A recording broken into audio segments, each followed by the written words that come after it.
Se você tem a sua Bíblia, 1 Samuel capítulo 16.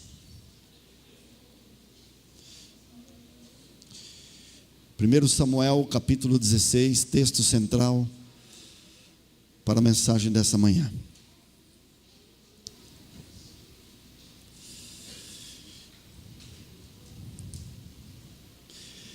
Quero colocar vocês no contexto antes de nós lermos o texto.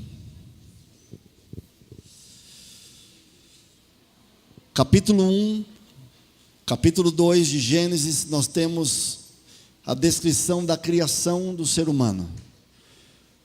No capítulo 3, nós temos descrito o momento onde Eva e seu marido Adão acabam se posicionando ao lado do inimigo, comendo da árvore da ciência do bem e do mal. O capítulo 4 de Gênesis já demonstra a entrada do mal quando Caim, não se deixando ser dirigido por Deus, tira a vida do seu irmão Abel. No capítulo 5, Moisés descreve todos os descendentes, a genealogia de Adão e Eva, que teve filhos e filhas. O capítulo 6 descreve que os antediluvianos, antes do dilúvio, obviamente, antediluvianos, chegaram ao ponto de ter os seus pensamentos continuamente maus. E Deus descreve o momento em que Ele teve que recomeçar a raça humana. Isso está descrito no capítulo 6, 7, 8 e 9 de Gênesis. Quando o dilúvio termina, o capítulo 10 descreve a genealogia agora dos 3 filhos de Noé, Sem, Cã e Jafé. Os cananitas, obviamente, vieram de Cã. Os gentios de Jefté. E o povo de Deus veio descendente do filho Sem, tinha esse nome, S-E-M, um dos filhos de Noé. O capítulo 11 mostra que mesmo após o dilúvio, Deus pediu que o povo repovoasse a terra.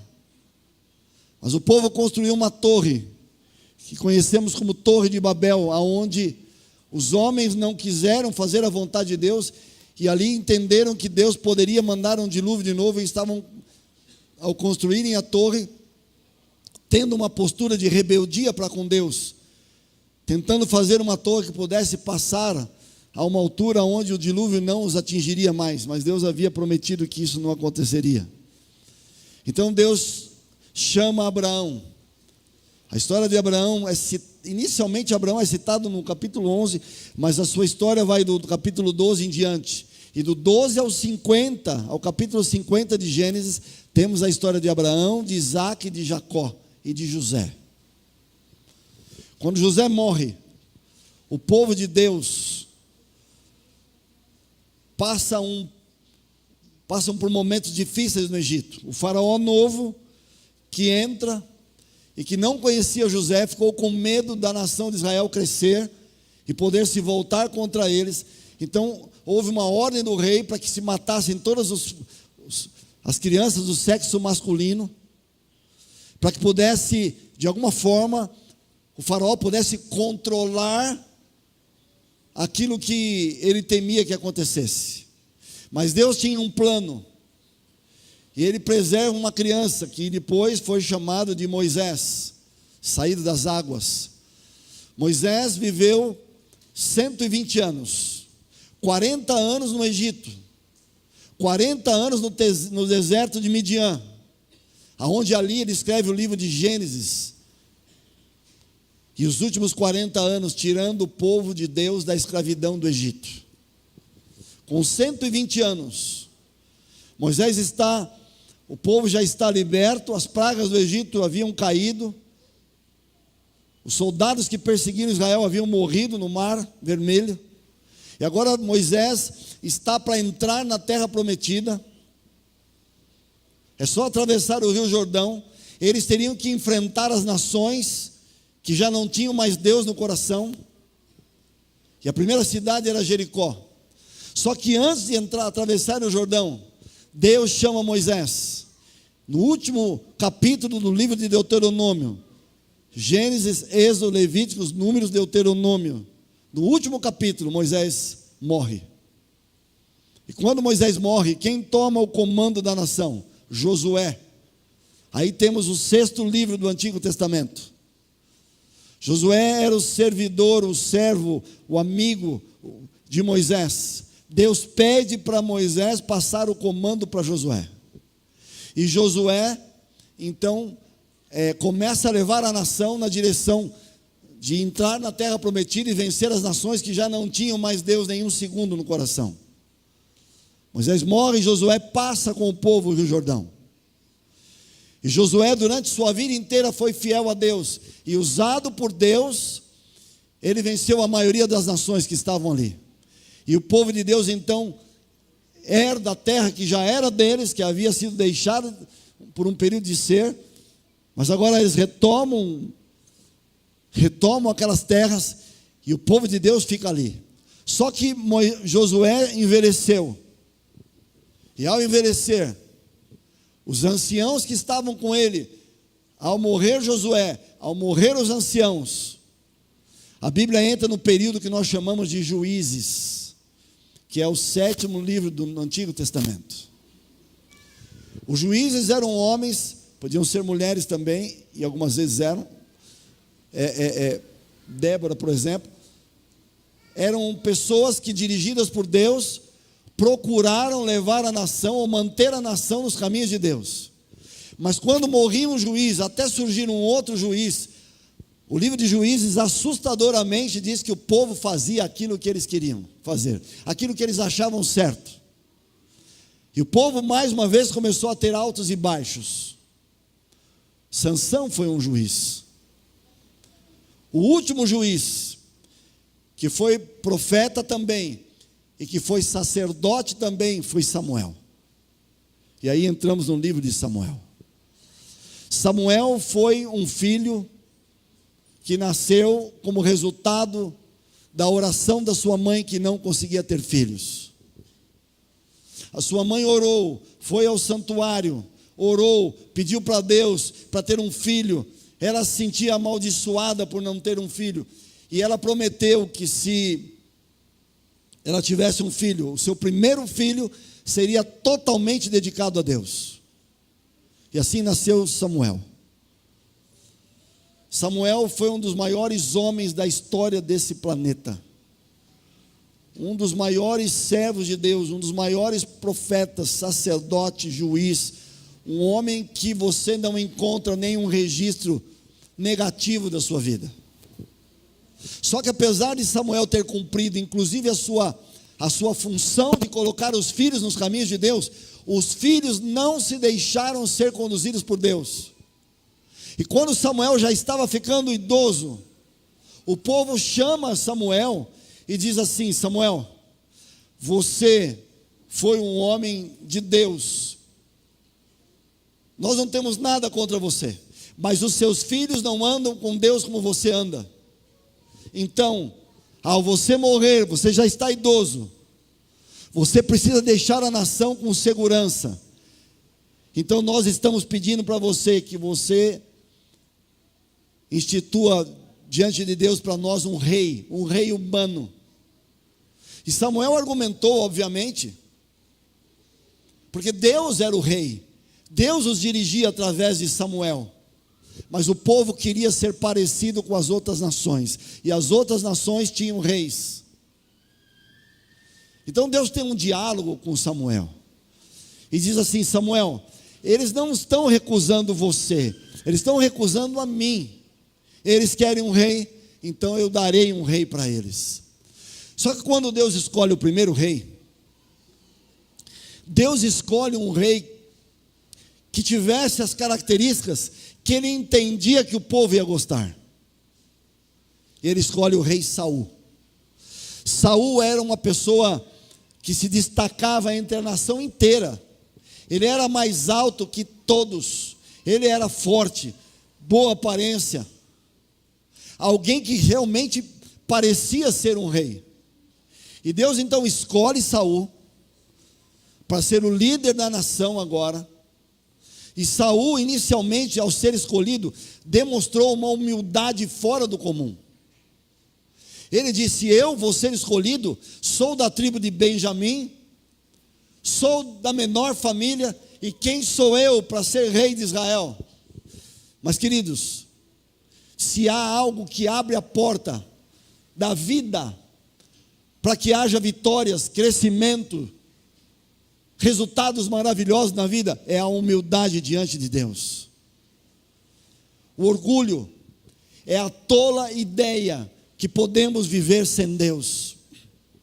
Quando achamos que podemos viver sem Deus, entramos por um caminho sem volta, entramos por um caminho sem futuro, sem felicidade, porque por mais habilidosos, por mais capazes que nós possamos ser, não podemos vencer sem Deus, não somos capazes sem Deus.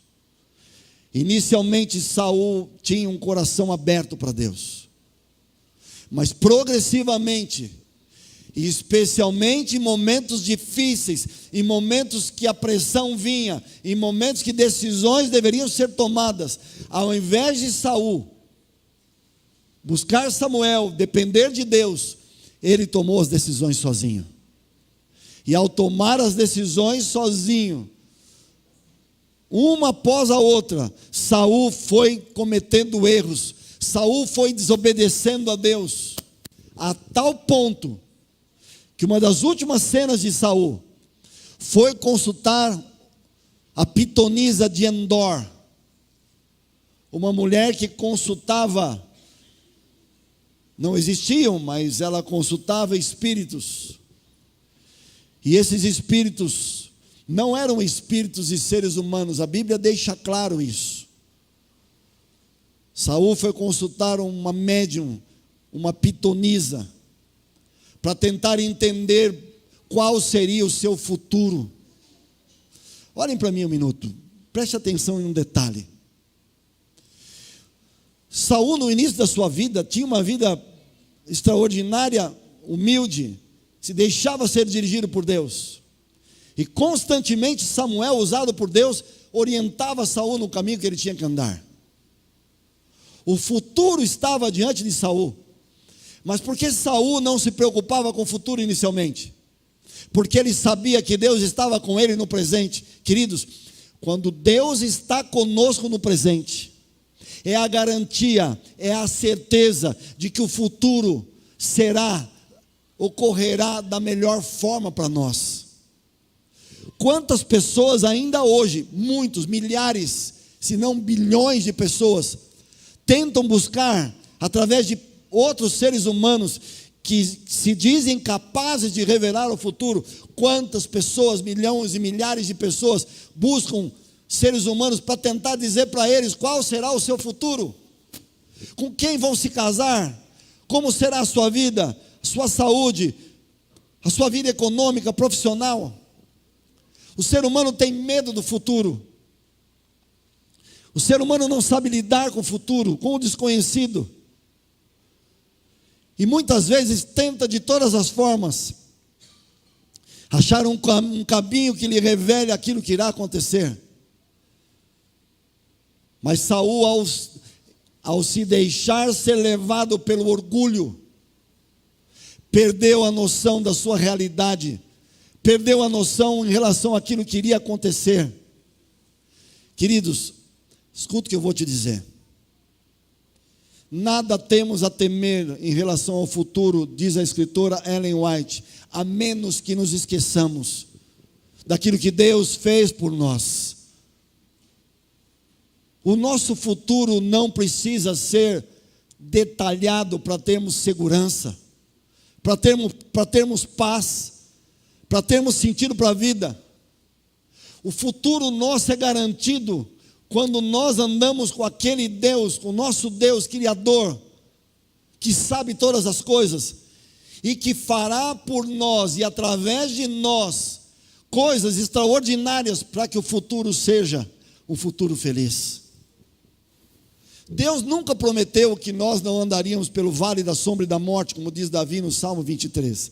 Mas Ele prometeu, como disse para Davi, que estaria conosco, em todos os momentos. Ah, pastor, como vou acreditar no futuro maravilhoso se eu tenho um presente e um passado difícil? Se eu tenho um presente e um passado de dor, de tristeza, de decepção, um passado onde não fui reconhecido, um passado que fui desprezado, mal interpretado. Aonde estava Deus? Uma vez um rapaz entrou, trabalhava com um rapaz. Ele dizia que o pai havia fumado a vida inteira, muito, muito. E ele vivia dizendo, fico um pouco preocupado com meu pai. O pai ficava doente em relação ao cigarro, não parava. Com 70 anos de idade, o pai foi internado e acabou falecendo em função de ter fumado a vida inteira. E ele sabia que eu era cristão. E ele entrou na sala em que trabalhávamos juntos. E ele olhou para mim, a primeira coisa que ele me disse: não acredito mais em Deus, e você nunca mais me fale de Deus. Eu disse, por quê? E ele me disse, aonde estava Deus nesses últimos 2, 3 dias, que eu fiquei orando para o meu pai ser curado e ficar bom? Deus não existe, Deus não me ouviu. Aonde estava Deus? E eu dei uma resposta dolorida para ele, com amor, mas dolorida. Eu disse, Deus estava no mesmo lugar, aonde esteve os 70 anos pedindo para o seu pai parar de fumar. Queridos, quando nós olhamos para o nosso passado, podemos não entender tudo. Quando olhamos para as lutas que temos no presente, podemos não ter todas as respostas. Mas a palavra de Deus nos diz, a maneira como Deus se relacionou, a Bíblia contém 4.100 anos de história. Deus se relacionando com o povo, com pessoas, com homens, mulheres, Deus tentando ajudá-los. Existem inúmeras, dezenas, centenas de momentos onde Deus, onde Cristo, o Espírito Santo agindo, chamando as pessoas para irem numa determinada direção. Mas ao mesmo tempo vemos a Bíblia dizendo e mostrando muitas vezes homens e mulheres que entenderam que o jeito deles era o melhor. Queridos, escuta, eu sei que parece que eu estou diminuindo o ser humano. Não estou diminuindo, porque o ser humano é a obra-prima da criação de Deus. Mas o ser humano, depois do pecado, ele perdeu a noção, ele perdeu a sensibilidade de ir na direção em que Deus o convida a estar. É claro, Adão e Eva tinham uma natureza com tendência para o bem, nós depois do pecado nascemos com tendência para o mal, mas Deus pode e interfere na nossa vida quando nós deixamos com que Ele conduza. A nossa vida, ela é proporcionalmente direcionada para o caminho do bem, na medida em que eu deixo Deus participar dela. E deixar Deus participar é mais do que ser membro de igreja. Nós, por instinto, entenda isso, nós por instinto, nós não queremos que Deus nos conduza. A nossa natureza carnal, ela combate, ela enfrenta o Espírito Santo, ela se desculpa, ela explica, ela se justifica, ela foge, ela não quer Deus. Vocês sabem que quando o pecado entrou na terra, vocês sabem que a primeira consequência de um ser humano, que aconteceu com o ser humano quando ele errou, foi a entrada do medo. Adão e Eva erraram. O Senhor foi no jardim do Éden. Deus perguntou a Adão, onde você está? Ele disse, eu ouvi a tua voz e tive medo. Nós, quando não temos Deus, temos medo de Deus nos mudar, medo de Deus, de seguirmos as coisas de Deus e não sermos felizes. A nossa natureza humana tem medo de submeter, de se entregar a Deus. Nós não queremos. Nós pensamos instintivamente que é bom ter Deus, mas não ter um Deus que se envolva em todas as áreas da vida, mas um Deus que esteja reservado só no momento da igreja, no momento da religião, no momento específico. Deus não pode se envolver em todos os assuntos da vida. Assim era Saul. Deus era bom, Deus era importante ter Deus. Ele conhecia muitas coisas de Deus, mas nas horas onde Deus precisaria prevalecer na vida dele, nas decisões sérias da vida, nas escolhas sérias da vida, Saul não deixou Deus dirigir. E chegou um momento que Deus então agora escolheria um novo rei. E esse novo rei seria do jeito de Deus agora. O primeiro rei foi do jeito do povo. O segundo rei Deus escolheria segundo o seu coração, segundo a sua maneira de pensar. E nesse contexto, Deus chama Samuel. E tem o diálogo de 1 Samuel 16. Disse o Senhor a Samuel: até quando terás pena de Saul, havendo eu rejeitado a Saul, para que Saul não reine mais em Israel? Israel era o nome da nação que Deus dirigia no Antigo Testamento. Então Deus disse para Samuel: enche um chifre de azeite e vem. Eu vou enviar você para Belém, na casa de Jessé, porque dentre os seus filhos me provi de um rei. Disse Samuel: como eu irei, Senhor? Pois Saul saberá e me matará. Então disse o Senhor: toma contigo um novilho e diz: vim sacrificar ao Senhor. Convidará Jessé ao sacrifício. Eu te mostrarei que hás de fazer. Ungir-me-ás a quem eu te designar. Fez, pois, Samuel o que dissera o Senhor e veio a Belém. Saíram ao encontro dele os anciãos da cidade, tremendo, e perguntaram: é de paz a tua vinda? Ele respondeu: é de paz, vim sacrificar ao Senhor. Santificai-vos e vinde comigo ao sacrifício. Santificou Jessé a seus filhos e os convidou para o sacrifício. Sucedeu que, entrando eles, viu a Eliabe, os filhos de Jessé. Samuel sabia que dentre os filhos dele sairia um rei. Então Jessé apresenta um por um dos filhos para Samuel. O primeiro filho de Jessé era Eliabe. Eliabe era um homem muito parecido, muito semelhante a Saul. E quando ele entrou e Samuel viu a Eliabe, no versículo 6, Samuel diz assim: certamente está perante o Senhor o seu ungido. Samuel falou: tem que ser ele, parece ele. Mas olha o que é que Deus diz no versículo 7. Porém o Senhor disse a Samuel: não atentes para a sua aparência, nem para a sua altura, porque eu o rejeitei. Porque o Senhor não vê como vê o homem vê o exterior, porém o Senhor o coração. Pare um pouquinho aqui.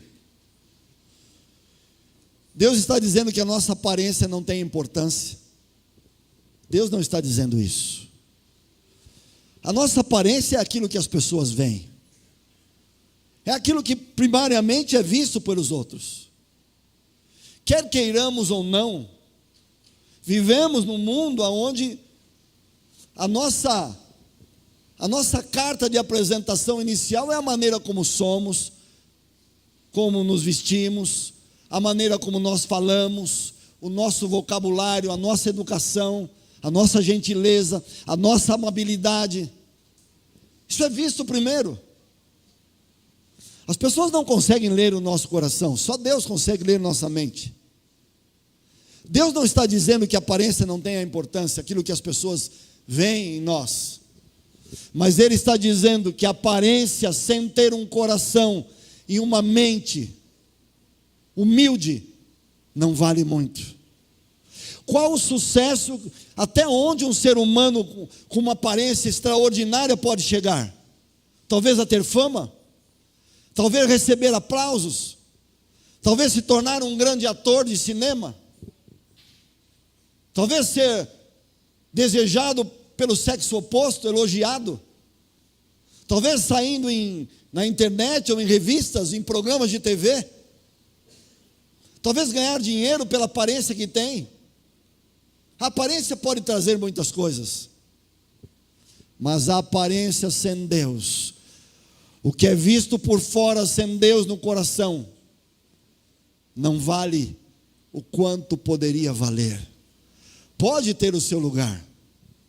É claro que tem a sua importância.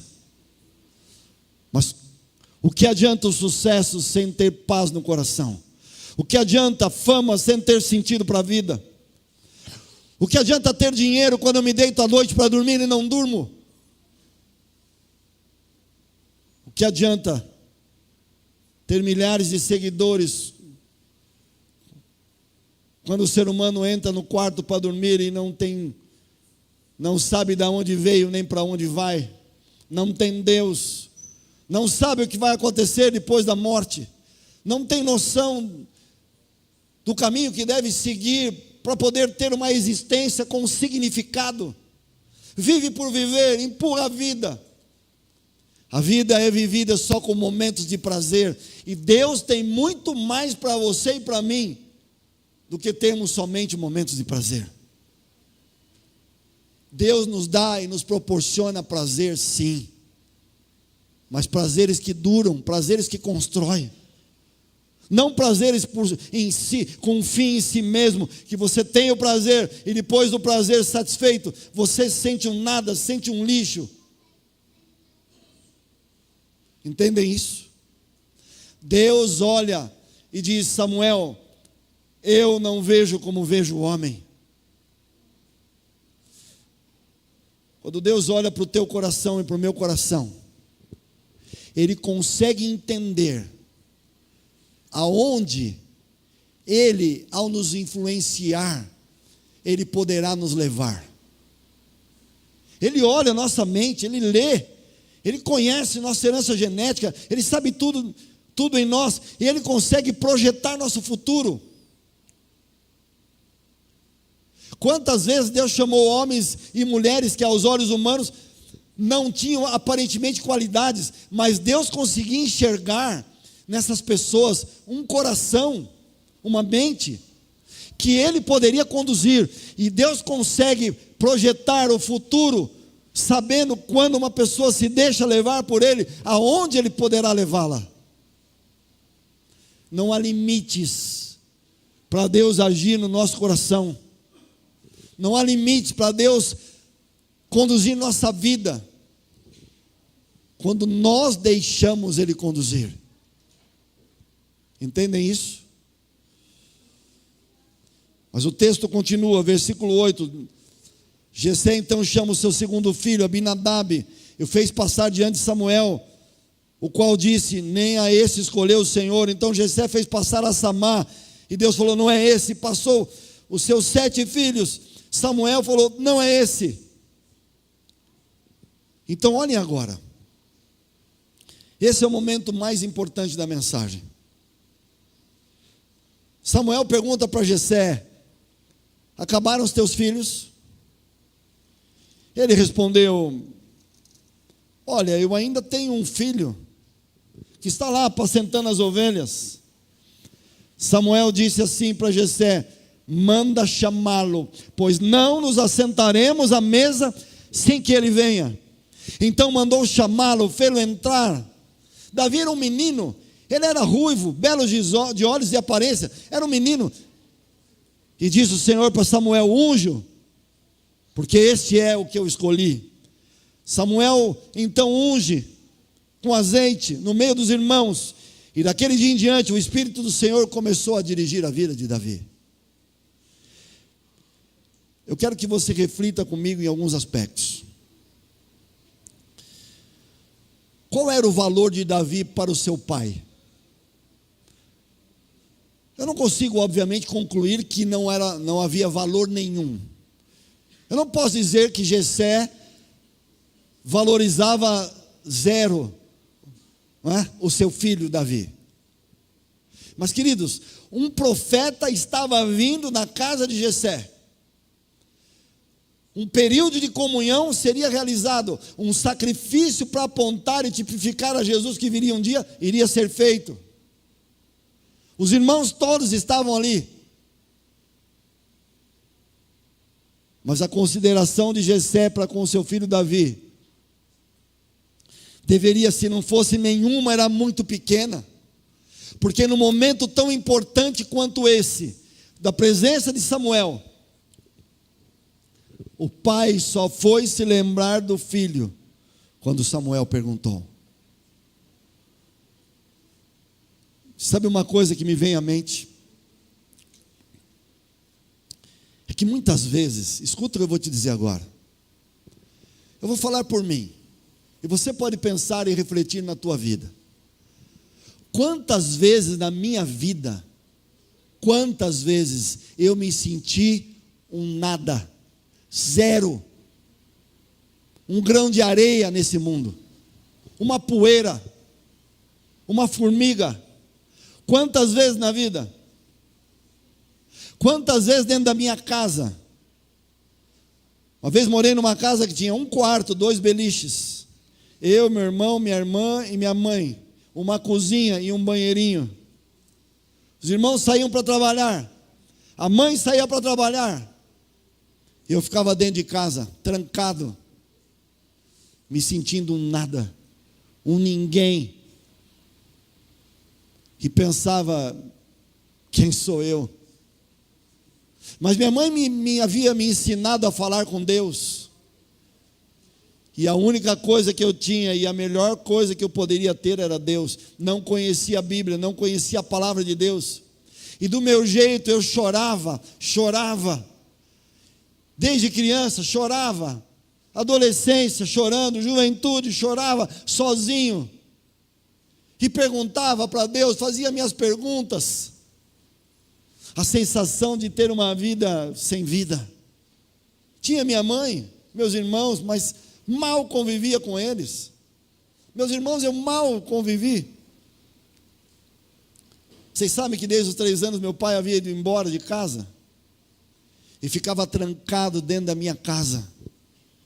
Sabe aquela sensação, não sei se você já teve isso, aquela sensação de que parece que você não é importante para ninguém? Já sentiu isso? Já se sentiu desvalorizado?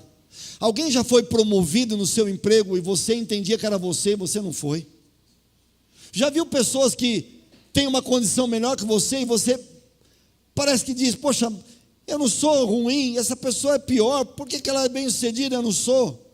Por que aquele namora, eu não namoro? Por que aquele casado é feliz, eu não sou? Por que aquele viaja, eu não viaja? A gente às vezes começa a raciocinar na vida e começa a pensar, Deus não lembra de mim, Deus esquece de mim. Parece que Deus lembra de todo mundo, mas de mim não lembra. O ser humano muitas vezes, quantas vezes conversando com pessoas, as pessoas me dizem, pastor, Deus não se lembra de mim. Pastor, Deus não me responde. Pastor, já orei meses e meses por emprego, o emprego não vem. Deus não está me ouvindo. E a sensação de abandono, de desprezo, de desvalorização, toma conta do coração. Quem já não foi desprezado? Quem já não foi rejeitado? Quem já não ouviu coisas que você sabe que não merecia ouvir? E aquela sensação de impotência. Você pensa, eu não consigo fazer nada, eu não posso fazer nada. E você vai se fechando, vai se diminuindo, e talvez até comece a aceitar que é assim mesmo. Queridos, por que eu estou dizendo tudo isso?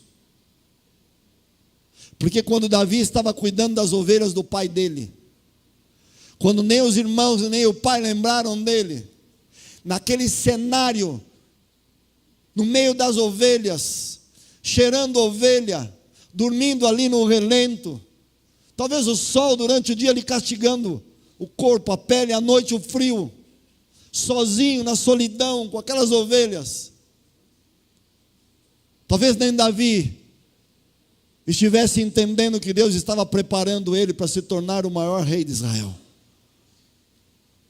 Talvez nem Davi estivesse ainda enxergando que Deus seria algo absurdamente inimaginável para ele. Afinal de contas, o pai não lembrava dele, ninguém lembrava dele. Os animais e Deus era tudo que ele tinha. Mas sabe o que me enche o coração? É que por mais que nós possamos passar por situações e momentos onde nos sintamos pequenos, esquecidos, Deus não esquece de nós. Deus está ali conosco. A gente às vezes pensa que é improvável. Quem sou eu para Deus me ouvir? Quem sou eu para Deus olhar para mim? Mas a história de Davi mostra que Deus estava preparando um menino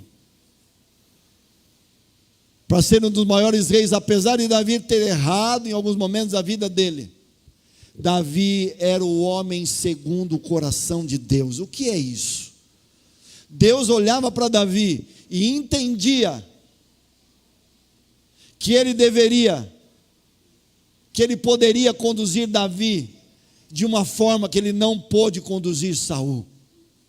Davi errava, mas quando Saul errava, ele se justificava, ele explicava, ele dava razão humana. Quando Davi errava, ele dizia: pequei, falhei, errei, não fiz o que eu tinha que fazer. E ele chorava, ele se ajoelhava, ele recomeçava com Deus.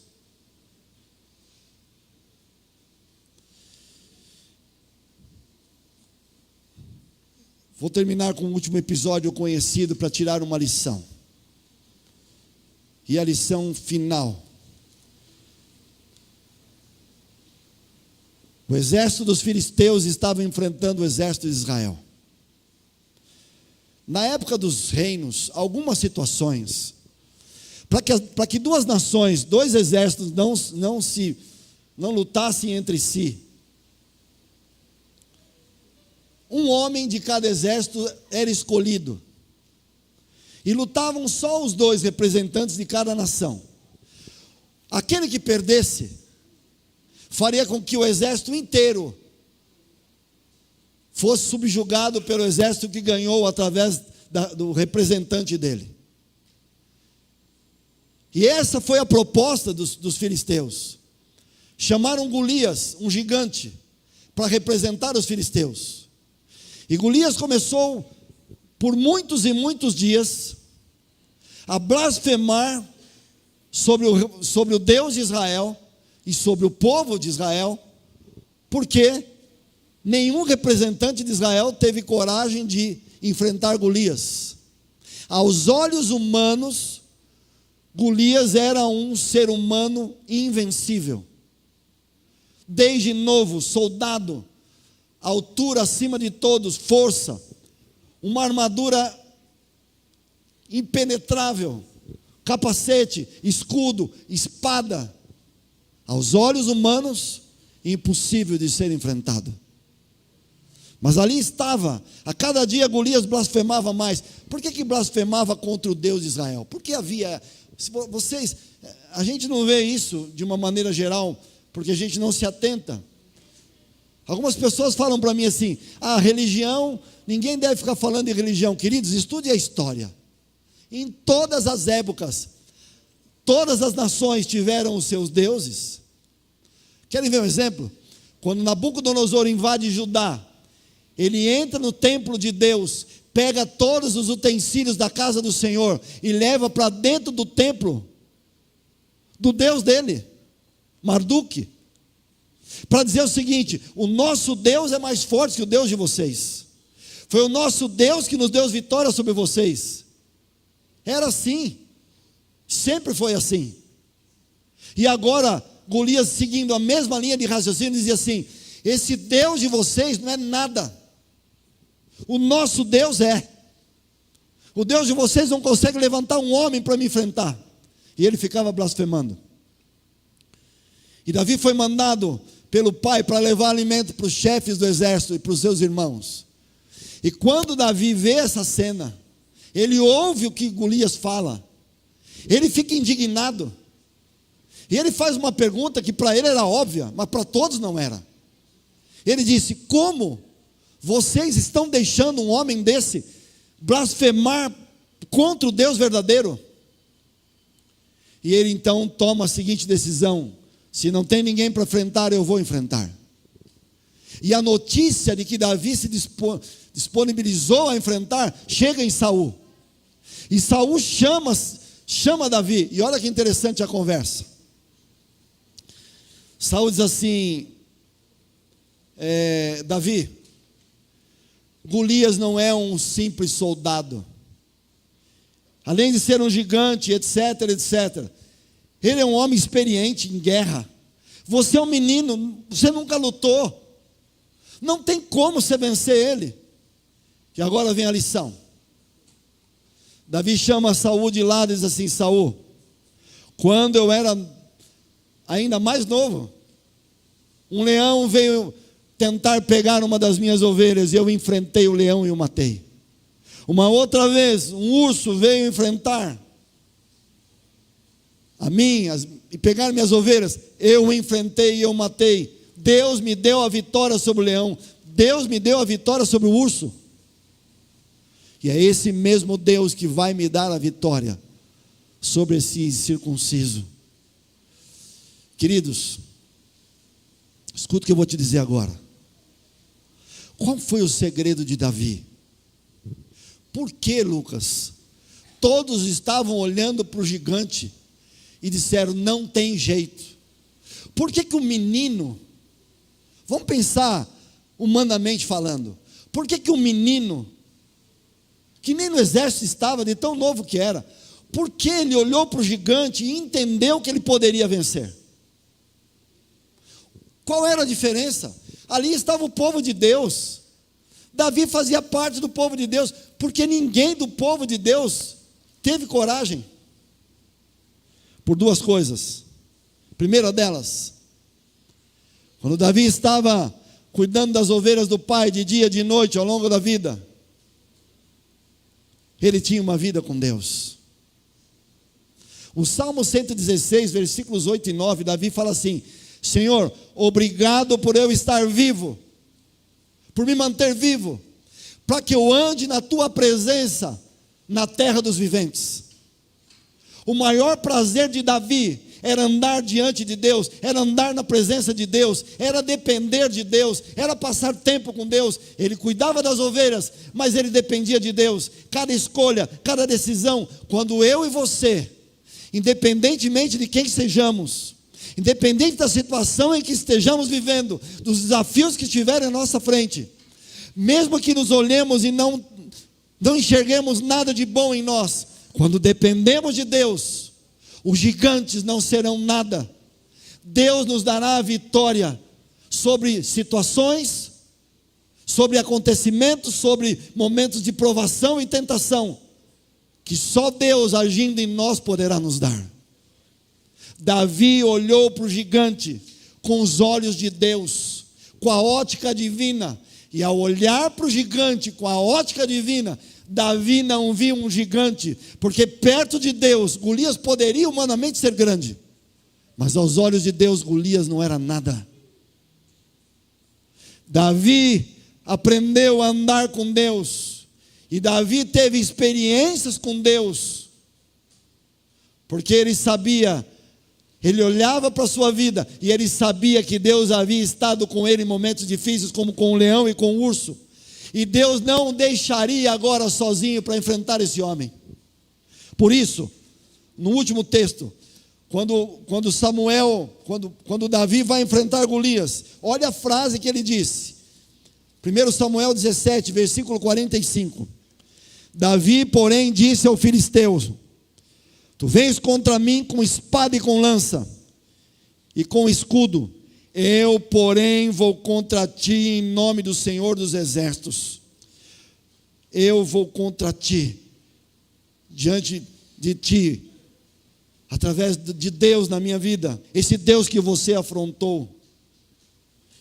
E a Bíblia diz que Davi lança uma pedra na fronte de Golias e depois o mata com a sua própria espada. Queridos, Eu quero terminar dizendo que a sua vida será o resultado de como você olha para a vida. Eu não estou dizendo olhar só no sentido de ver, mas olhar no sentido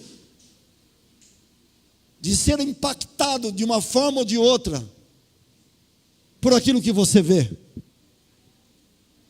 Uma vez, uma experiência muito simples, uma vez estava no trânsito, alguém me fechou, minha irmã estava comigo, e o homem foi extremamente mal educado no trânsito, e eu simplesmente diminuí e continuei andando. E minha irmã disse: como você não está nervoso e não xingou esse homem depois do que ele fez para você? E eu disse para ela: fez o quê? Ele fechou. Eu disse: tudo bem. E depois, mais velho, eu pensei: Deus, quando andamos com Deus, aquilo que pode abalar pode não abalar aquele que tem Deus. A maneira como você olha para os problemas, com Deus ou sem Deus, será totalmente diferente. A maneira como você olha para a solidão, com Deus ou sem Deus, é totalmente diferente. A maneira como você olha para os problemas da vida vão ser diferentes quando você tem Deus ou não. Quando você olha pela ótica divina, com os olhos de esperança, com os olhos de confiança, com olhos de fé, com a certeza do hoje e do amanhã melhor. Queridos, se olharmos para a vida sem Deus, vamos fracassar, vamos desanimar, vamos desistir, vamos querer nos matar, tirar a própria vida, jogar tudo para o alto. O desespero tomará conta do nosso coração, as incertezas, os medos, os traumas nos dominarão. Mas quando olhamos para a vida com Deus, vamos ter a certeza de que todas as coisas contribuirão para aqueles que amam a Deus. Aqueles que têm Deus olharão para a vida com fé, e a fé é a certeza das coisas que se esperam, a certeza de coisas que você ainda não viu, mas você sabe que com Deus você verá. Paulo em Romanos 10:17 diz que a fé vem pelo ouvir, e o ouvir pela palavra de Deus. Quanto mais Bíblia, quanto mais andar com Deus, mais fé, mais eu vou olhar para a vida com o olhar de Deus. Como é que está você nessa manhã? Está desesperado? Está desiludido? Sem esperança? Medo do amanhã? Incerteza? Deixa eu te falar com carinho de novo. Você está olhando para a vida com os teus olhos. Você está olhando para a vida com a sua maneira de olhar. Eu sei que não é fácil para mim também, porque tem momentos na vida que eu também olho com olhos humanos, e eu tenho que recomeçar e dizer: Deus, me ajuda a olhar para tudo da maneira como o Senhor olha. Aqui está a diferença entre um ser humano e o outro. Nós vamos ter a última música do grupo agora. Que tal olharmos para Deus nessa manhã e falarmos para Ele nos ajudar a, como Davi, andarmos na presença dEle na terra dos viventes, para que cheguemos ao ponto de olharmos para os gigantes da nossa vida e o enfrentarmos com a mesma calma e certeza que Davi enfrentou Golias. Quais são os teus gigantes nessa manhã? O que é que você está olhando e acha que é impossível? Queridos, o mesmo Davi no Salmo 37, versículo 5 disse: entrega o teu caminho ao Senhor, confia nele, e o mais Ele fará. Esse é o Deus que está chamando você e a mim nessa manhã, para nos entregarmos a Ele, para vivermos com Ele, e para nos tornarmos a cada dia mais homens e mulheres segundo o coração de Deus. O grupo vai cantar. Preste atenção na letra, na música. Fale com Deus, se entregue a Ele. E no final faremos uma oração. Que Deus te abençoe.